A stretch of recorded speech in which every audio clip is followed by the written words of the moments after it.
Good afternoon, good morning, and good evening.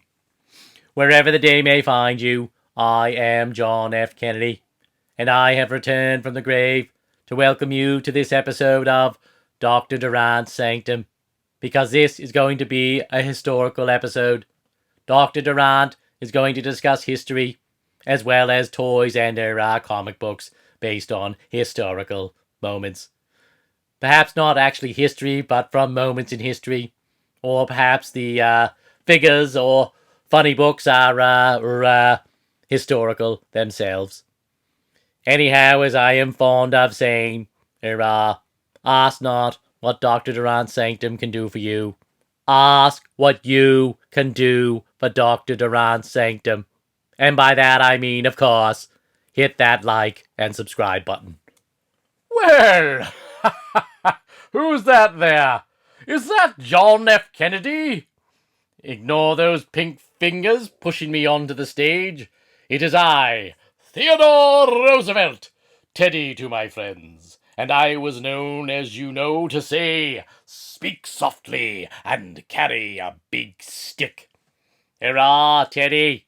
How dare you interrupt my introduction, trying to upstage me? I apologize, John. You know, we are just some plastic figurines made by the Marx Company in the late 1960s. I did not know that. I thought that I was but a ghost returning from the grave. No, of course not, John. You are but a plastic figurine, and Dr. Durant is off stage imitating both our voices. And I highly doubt that I sounded like this at all. I sound like some sort of crazy cartoonish character. Anyhow, I'll leave you to your introduction, John. Fare thee well. Pink fingers, return me to my mouldering tomb. At first I was afraid, I was petrified, kept thinking I could never live without you by my side. That was awkward. Anyhow, without further ado, I stand here in existential dread, welcoming you to Dr. Durant's Sanctum. Are there no pink fingers to remove me from the stage? Hurrah! Is that Vincent Price over there? Hey everybody, welcome to the Sanctum.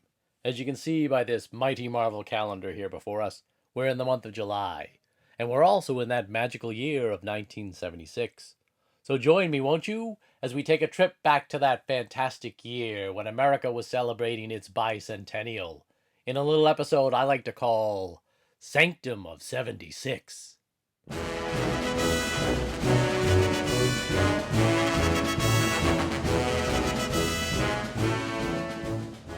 1976, America's Bicentennial, 200 years as a country, and it was a year-long birthday celebration, culminating on the 4th of July, probably the biggest 4th of July ever, certainly the biggest 4th of July of my lifetime. I was alive during 1976, I was a child, but I did attend tons of bicentennial celebrations at the time.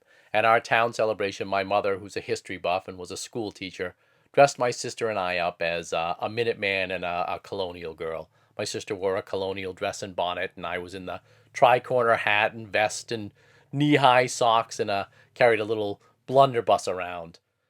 Needless to say, I was mortified to be dressed like that as a kid, but I do remember the excitement of 1976, and I have a fond nostalgia and memory for the 70s. I mean, the spirit of 76 was everywhere. And America being America, we sold the shit out of it. There was bicentennial merchandise everywhere. Everything was red, white, and blue, or had Minutemen or the spirit of 76 on it. There was red, white, and blue shirts, hats, flip-flops, underwear, bicentennial beer. They even made bicentennial toilet paper.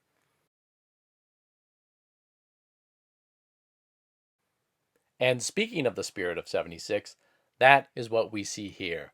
The mighty Marvel rendition of the famous Archibald Willard painting, The Spirit of 76. You've all seen it. It is now an iconic version of what the revolution represented. You've got three figures here, two drummers and a fife, piccolo, or flute player. I don't know. Choose. And this rendition of the Spirit of 76 was on everything in 1976. It was used to market all sorts of stuff. And that's going to bring us to our very first items that we're looking at here today. The Spirit of 76 figures. Fife, drummer, and young drummer. Now, I didn't have these in 1976. I just acquired these recently. But I can see my mother buying these for me in 1976 or buying them for herself. My mom was a history buff. She loved history, and she, in turn, made me love history. And of course, during that time period, America was into its history, obviously because of the bicentennial. But the 70s in general, America was starting to take a nostalgic look back at its history. The 50s and the 60s were all about what the future holds for us, what's ahead of us in the future, the space age. And the 70s, America took pause a little bit and started to reflect back on its own history. Happy Days, Laverne and Shirley were popular shows taking a look back at the 50s. And of course, you had American Graffiti and things like that. And then you had a lot of shows taking a look, a lot of shows and movies taking a look at like the 1920s. The Waltons was popular, from the 20s and 30s. You had Paper Moon. So things along those lines were happening. And I think it was preparing us, or people were doing that because they were getting prepared to celebrate America's history. Now, I just acquired these recently. They're just cheap rack toy figures, you'd call them. They were probably sold on toy shelves and supermarkets and five and dime stores and things along those lines. And they're meant to represent the three figures from the famous Archibald Willard painting. But they're very neat pieces. And, at the time, you can see this sold at Toy Barn for $2.25. And I love, things like this. I love the patina on things like this. And here we have our first guy. This is supposed to be this guy right here. Someone tell me in the comments later on. Is it a fife? Is it a piccolo? Or is it a flute the guy's playing? What they're probably playing is Yankee Doodle Dandy, because the original title of this actual painting was called Yankee Doodle. And here we have the drummer. Now, what I dug about these when I looked at them is, sure, they're meant to represent these heroes of the American Revolution, fictional characters from a painting, obviously. But they look like some sort of 70s dudes. Like this guy definitely looks like he's some sort of, 70s guy hanging out in a van with a Frank Frazetta picture on the side of it, smoking a rolled cigarette with his neck beard and his shaggy hair and his headband. And even the clothes have that sort of day glow 70s feel to him. I mean, look, he's wearing a bright orange turtleneck. He's got like neon yellow collar, purple jacket. Surprised these aren't bell bottoms, big pants. Like this could be a figure from this painting, or it could be some dude, like I said, just hanging out in a van. And he's a drummer, dude. They're all drummers. I think that's kind of funny, is that they include a drum with this guy, even though he is the flute player. But it is kind of neat for a rack toy that they've got these little accessories. You've got the drum there, even two drumsticks, and there is his flute, or his piccolo, or his what was it we said? Fife? I don't know. You decide. They're blow molded figures, much like the Astro Apes, and I'm certainly not taking them off the card because I think the packaging makes this. And of course, it just says Spirit of 76. And you've got, of course, the stars and stripes there, with 13 stars to represent the first 13 colonies. The back is nothing special. The back is just plain old cardboard. And they are in kind of nice condition for their age. If I found a cheap set of loose ones, I might buy them. But for right now, I'm definitely keeping these on the card. Next up, we have our middle drummer from the painting here. And he appears just as grumpy as his elderly counterpart in the painting. I always thought this was really strange. The guy in the middle, he looks like he's 72 years old, They've got a wind machine blowing his hair. He's grimacing, just trying to hold on to that drum. He's like, "Come on, finish painting the picture, will ya? I can't hold this thing forever. My back's killing me." "You're right there, pal," little kid's saying. "Jesus Christ, just paint the picture." And again, he's got that great 70s look to him. The sculpt on these are pretty interesting. Again, it's just a blow mold. You can even see, by the hand there. If I were to take this out of the package, that thing might even just collapse. But he's got that funky Dutch boy slash mullet going on. And he's got his vest and his wide collared shirt and his green corduroys and his knee-high boots. And of course, he's got his drum accessory and his drumsticks. And this guy looks like he sold for $1.99 initially, $1.19, and then he went straight down to 79 cents. Sold in the grocery store, something you'd see at the A&P or the supermarket. Most likely in the cereal aisle. They always seem to put the toys in the cereal aisle, I remember, and most likely probably because that's where the kids were all the time. And this was sold by Dayfron, or these were made by Dayfron, out of Cambridge, Mass, of all places. Again, I grew up in the Boston area. Cambridge, Mass. Of course, they're going to produce these patriotic toys representing the spirit of '76. And yes, they were made in Hong Kong. And we've got the last member of our 1976 garage band. Well, maybe this is Yankee Doodle himself. This is the younger drummer. And again, he's got that cool 70s style look to him.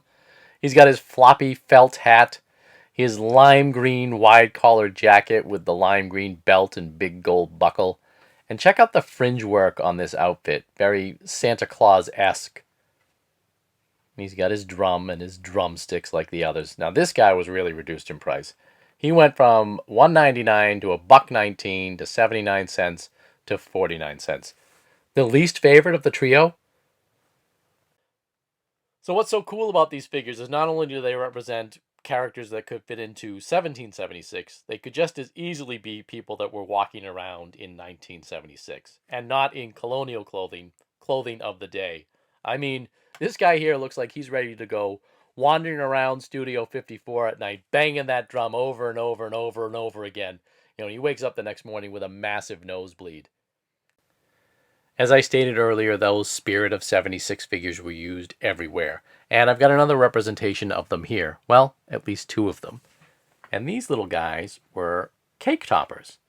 And my mom had these back from 1976. I've had them. I've got a big box of things that were my mom's that she used to use in her classroom. Those fellows at the beginning there were Marx presidents. She had the whole set of those, and she used to make me go through them to figure out who the presidents were and set them up in order of when they served as president. But here are two members of our iconic trio. We've got the flute player here. He's got, I'm surprised that the flag has lasted this long. It's just a paper sticker. And he's painted a little bit different, but interesting sculpt there. And it's sort of got that hand-painted quality to it that these types of toys had back then. He's got his headband around his head that you can see. Sometimes there's a splotch of blood on it. This one doesn't. This one doesn't seem to have it.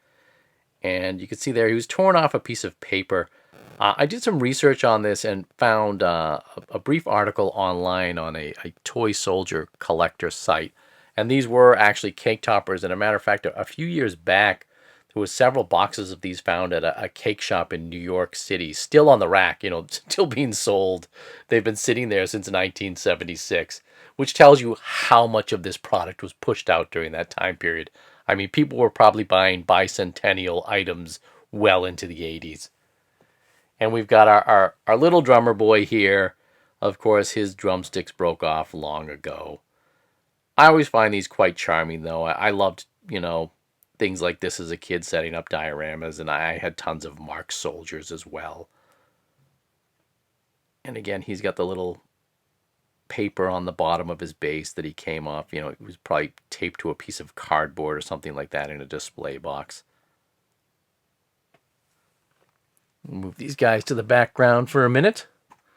as we bring out our next piece. Now, our next piece, this was not made in 1976, but I do have it out here just because it does represent the spirit of 76, so to speak. Get a bit better look at our figure here, and this is a Marx Warriors of the World figure. These came out during the 60s, and Marx produced, if you're a toy collector, you're well aware of who the Marx company was.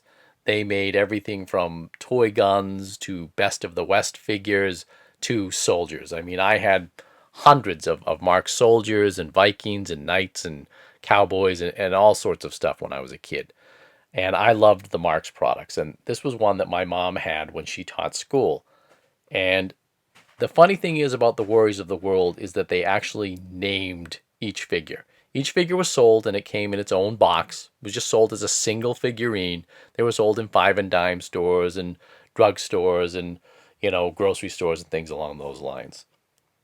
Cool thing about this guy is he does have the little blood spot on his head there, but it makes him look more like he's a Japanese samurai or something along those lines. But the paint is still pretty vibrant on this. And they did say that they were hand painted at the time. I don't know what that means. I don't think a guy sat there with a brush necessarily hand painting these. You've got the base, which oftentimes will either say Hong Kong or Marx in the little circle there. And as I said, Marx gave each of these guys an individual name at the time, which was interesting, which weren't historically accurate. I mean, I'm sure if they did George Washington, it was, but they had generic soldiers and generic figurines, and they just made up names for them. This guy's name was Johnny Wilson. So some guy down at the Marx factory sitting there chomping on his cigar. What do we call him? I don't know. Johnny Wilson. Beautiful, Charlie. Call the printers. Now here, of course, we have a boxed Warriors of the World figure. And I'm showcasing this one because it's relevant to 1976 because he's a Revolutionary War figure. This was my mom's as well. She used it teaching in the classroom when she would set up her little historical dioramas for her class. She taught 4th grade, and she loved history, and she instilled a love of history in me, as I said. And I used to play with these. I had a big box of Marx presidents and soldiers and figures, and I would play with those for hours on end. And this gentleman is Ebenezer Bray. I don't know if there was an actual Ebenezer Bray in the American Revolution. As I said, the Marx company just made these names up. So it says Ebenezer Bray, Revolutionary Soldier, as seen on TV. Warriors of the World by Marx, painted by hand artists. And there's a little 29 written on the box there, so I don't know if they sold them for 29 cents. Cool little box.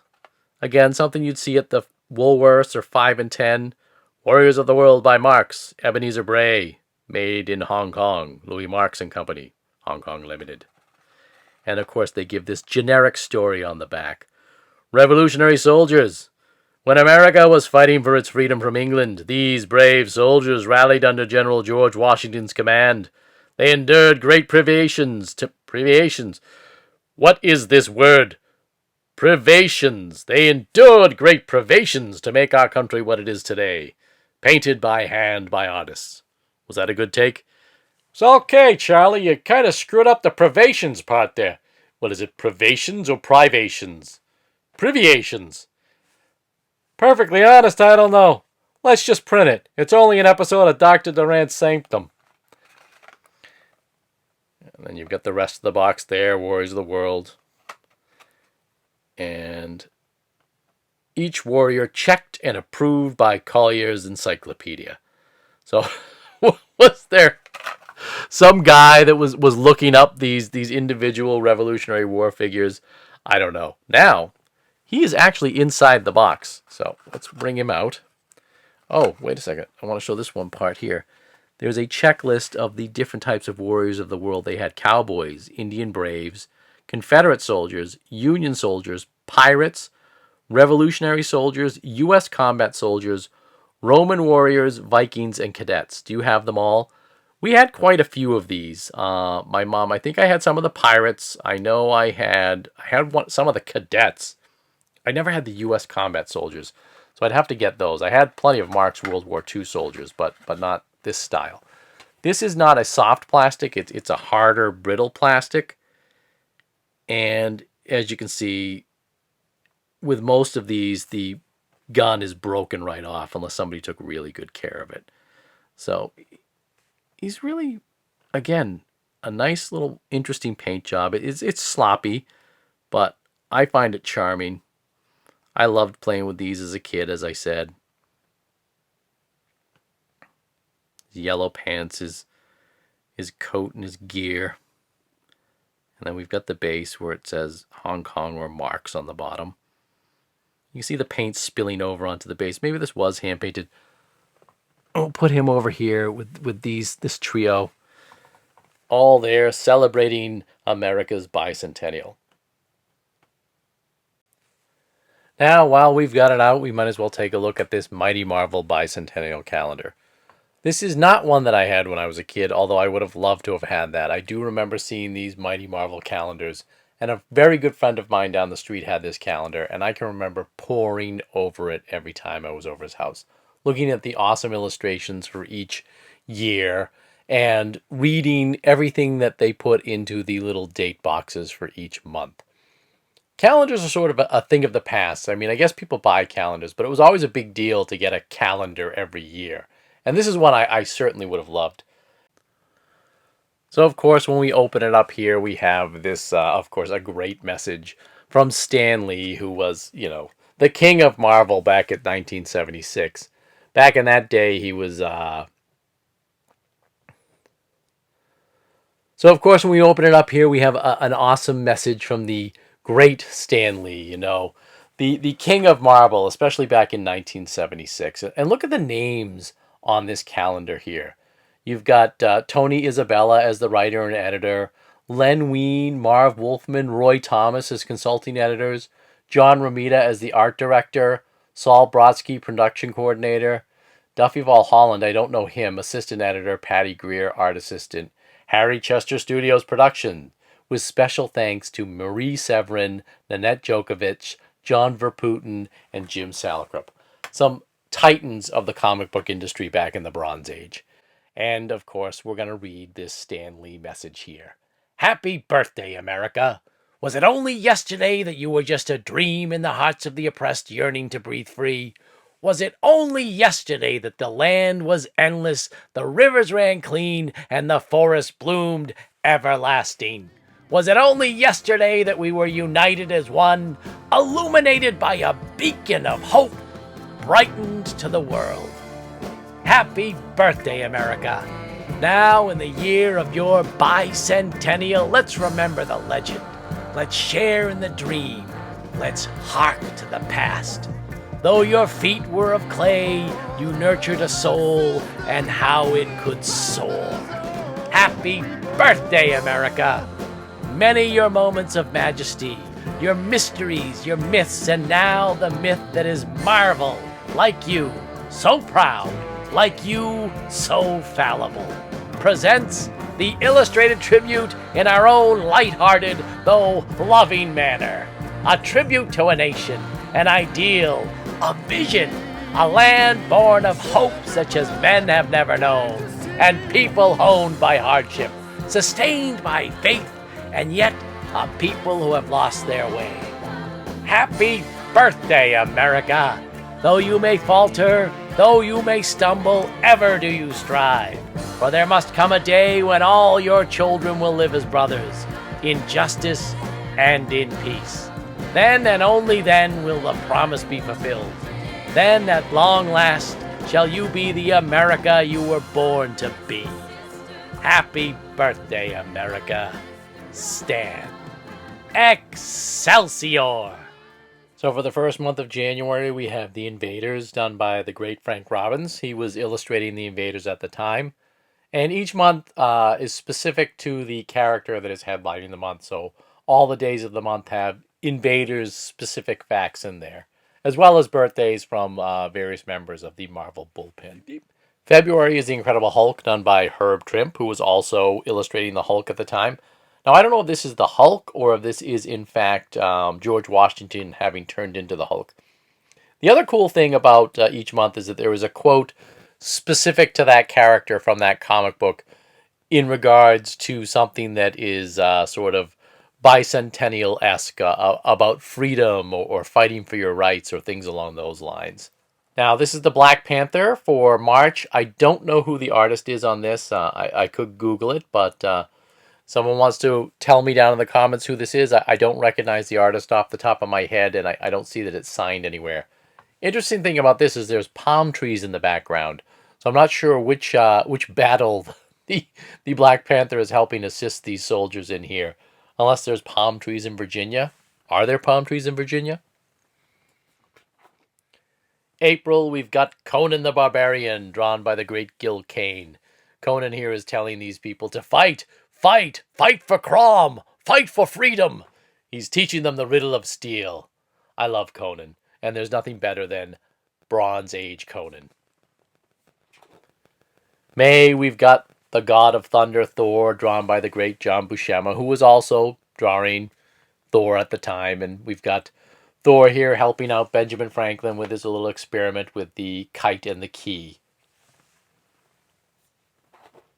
June, we've got The Amazing Spider-Man, drawn by Ross Andru. Again, he was drawing Spider-Man at that time, and what's kind of cool in this one is Spider-Man is actually catching cannonballs with his webbing.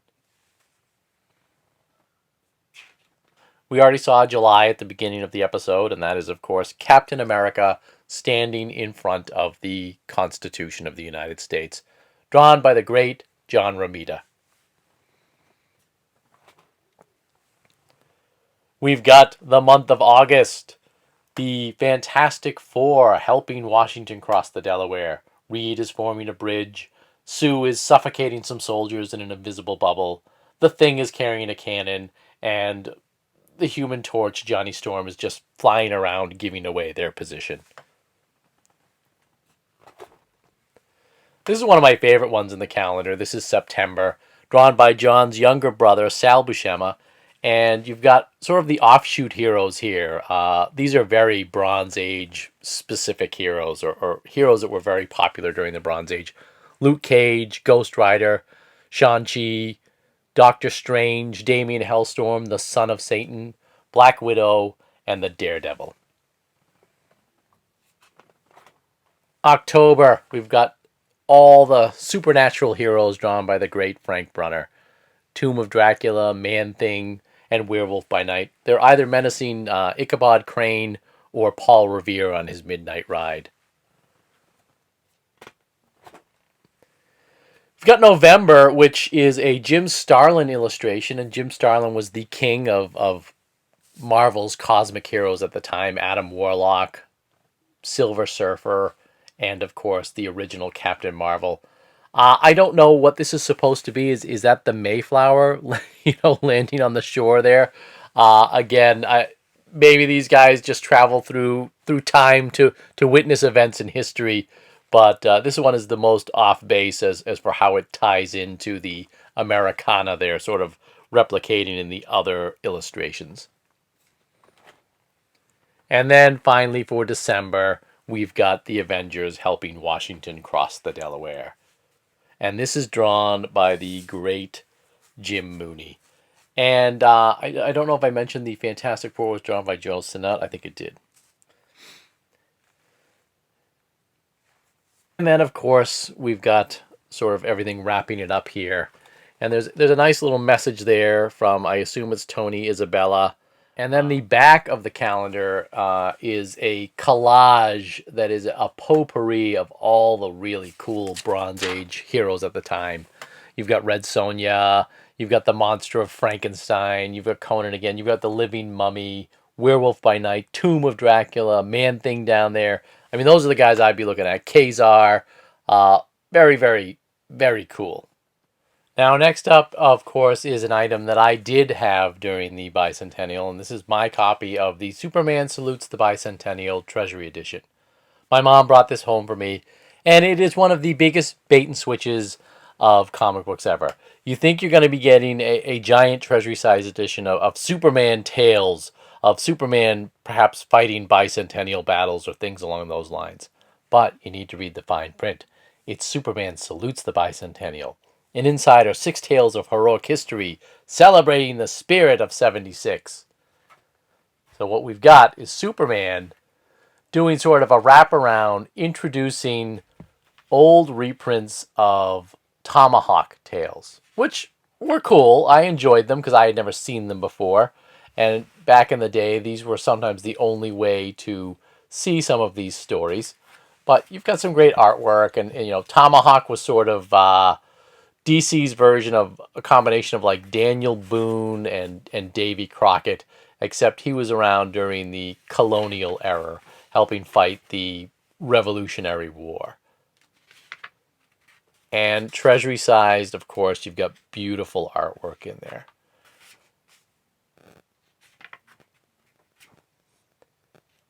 And then you've got some famous stories here. Now, these are pretty interesting. I love these full page spreads, and these are sort of history of the revolution. Again, awesome illustrations, and when they're blown up like this, and I'm just feeling that you can smell the newsprint, and I've had this, I don't know how this survived. A lot of my comics got trashed. I have a lot of my original comics, and I did read this over and over again, but it's in pretty good condition considering it's traveled around with me since 1976. You just look at the artwork there. You get lost in this, poring over these comics for hours on end.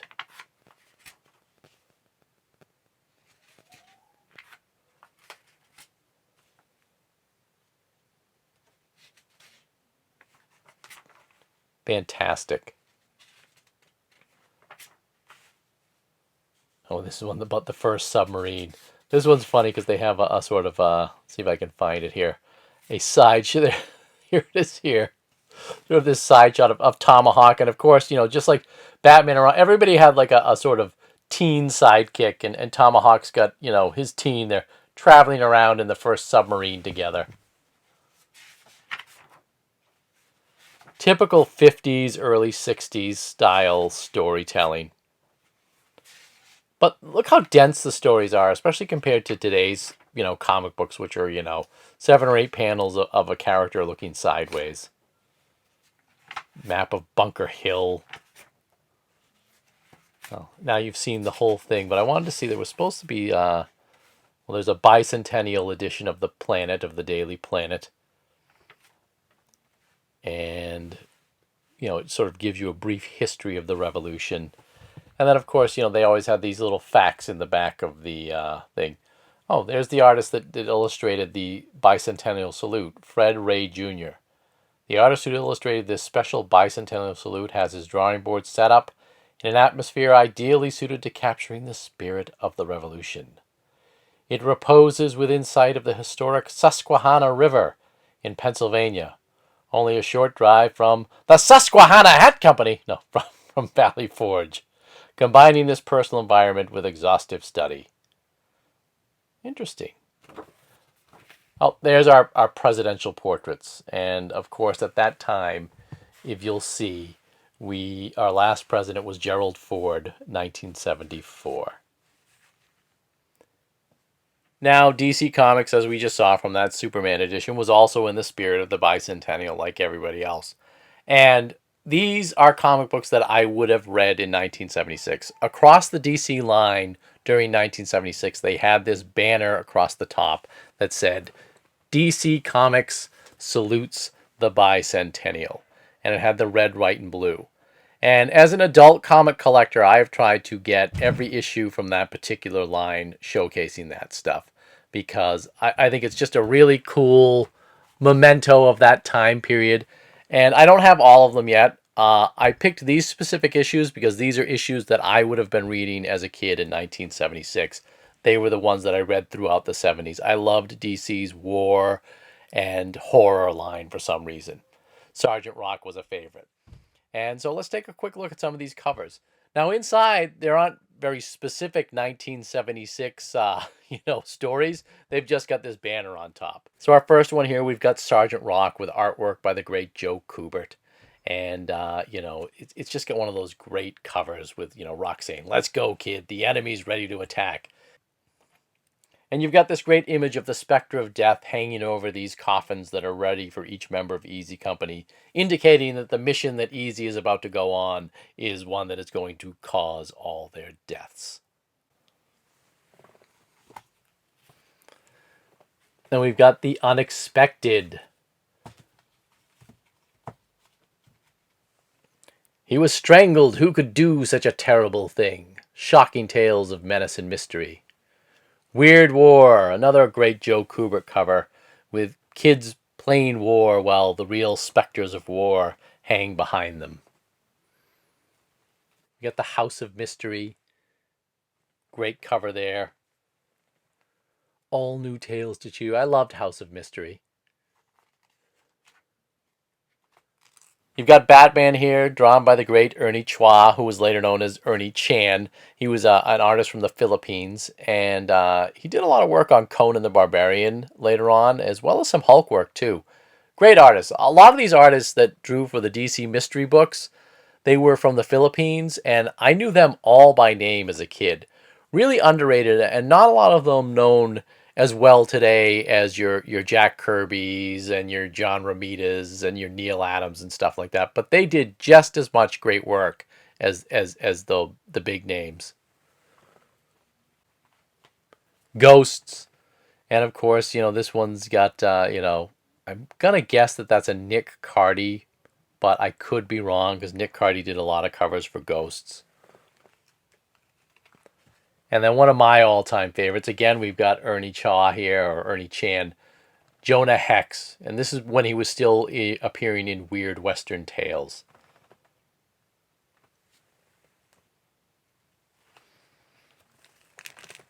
Last but not least, we have a couple of 1976 Bicentennial specific covers that DC did. This one is Our Army at War, featuring Sergeant Rock, drawn by the great Joe Kubert. Joe Kubert was one of the first artists I ever knew by name because his signature was so prominent on all the covers that he drew, and his art was so specific that I immediately would recognize it as a child. He drew a lot of covers for the war books, for the mystery books, and those were the books that I read growing up and loved. And I got to meet him in 2011, and I got this issue signed by him. So it means a lot to me because it's from 1976, a year that was very special in my childhood. It's from one of my favorite characters, Sergeant Rock, and it's drawn by my favorite artist, Joe Kubert. So I had a brief conversation with him when I met him, and he couldn't have been nicer. And one of the things I brought up while I was talking to him was I said, I noticed that when you draw Nazis, they have a very vampiric look to them. And he said, you're right. You know why that is? And I said, no, I don't. He said, well, that's because Nazis suck. Last but not least, we have this great ghost comic. This one is titled The Haunting Spirits of 76, and it is from 1976. And oddly enough, the cover is actually replicated within the comic book itself, which often wasn't the case back then. Great cover by the great Ernie Chua, later to be Ernie Chan. He seemed to be a prominent cover artist back then in the 70s, particularly for DC, because we've seen several of his covers just in this episode alone. And inside this one, they actually do have one of the stories is about the ghosts of 1776. Brief little vignettes about colonial style ghosts. Great cover. Interior work, look, E.R. Cruz, The Ghost Who Would Not Die. E.R. Cruz was another great Filipino artist. Fantastic artwork there. Let's see if we can find this. Here it is. Okay. The Haunting Spirits of 76. So ghosts alleged to be true ghost stories that we're telling, kind of like a Ripley's Believe It or Not type magazine, but this one says there were sea serpents off the coast of, or in a pond in New York. Then we've got a sea ship that goes down. They even make mention of Captain Kidd and pirates, haunted houses, and wails heard in the night of prisoners that were tortured. And here's where we come to the cover story here. Look at that. And I believe our dear Vincent Price wanted to read this. Vincent, take it away. Thank you, Doctor. Settle down, children, boys and ghouls, and let's hear about the scariest haunted house was Melrose Hall, near Church Avenue, an ornate mansion owned by William Axtell, a Tory sympathizer. Please don't cast me into the dungeon. Hush, woman, 'twill be pleasurable joining your patriot comrades. Right in here with the other hags. When the war ended, unsuspecting travellers who dared to venture on the lonely road were appalled by eerie cries. Yee! What was that awful wailing, father? We shan't pause to find out. Wonderful Foley work, Jody. Yet braver souls persevered when they investigated the source of the unearthly howling. Skeletons! Were the cries of distress which shred the night air the tormented voices of imprisoned phantoms? Undeniably yes, if you believe in ghosts. Even to this day, shocked pedestrians admit to hearing the wails of anguish and agony. The end. Anguish and agony. Sounds like what I'm suffering here in the Sanctum. Jody, get off that! It's my turn to sit in the Yojibo. Huh! You've got it all saucy! Where do you keep getting these saucy wings? So that brings us to the end of another episode of Dr. Durant's Sanctum. I hope you enjoyed this. Please leave me a comment in the comments section. As I always say, I love reading them. And I love to hear some of your memories of 1976, the year of our bicentennial. What toys did you buy? What comics did you read? What were your memories of 1976? Were you a kid, a teenager, an adult? I'd love to hear it. It's one of my favorite eras. So the next time you ride into town on a pony, make sure you take that feather, stick it in your hat, and proudly call it macaroni. Walk in beauty, my friends.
Hello, is anyone there? Might just stand here awkwardly, pondering my fate, until the strings of the Omega Man theme are heard. First I was afraid, hurrah, I was petrified, kept thinking I could never live without you by my side. And then I spent so many nights thinking how you did me wrong, and I grew strong. And I learned how to get along. And so you're back from outer space. Did we make it to space? That was my program, getting us into space. And I see you standing here with that sad look upon your face. I should have changed that stupid lock. I should have thrown away the key. If I had known for just one moment you'd be back to bother me. So go on now, go. Walk out the door. I don't want to see you standing in my living room anymore. Is that the line of the song? Anyhow, I think I do, and I dee, and ba dee bop, Scooby Dooby Dee. Oh, I'm scatting like your Ella Fitzgerald. My middle name is Fitzgerald. I will survive. I will survive. I would. Oh wait, why pink fingers are you coming now? Why am I going backwards? I'm singing. Don't take me away. I will survive.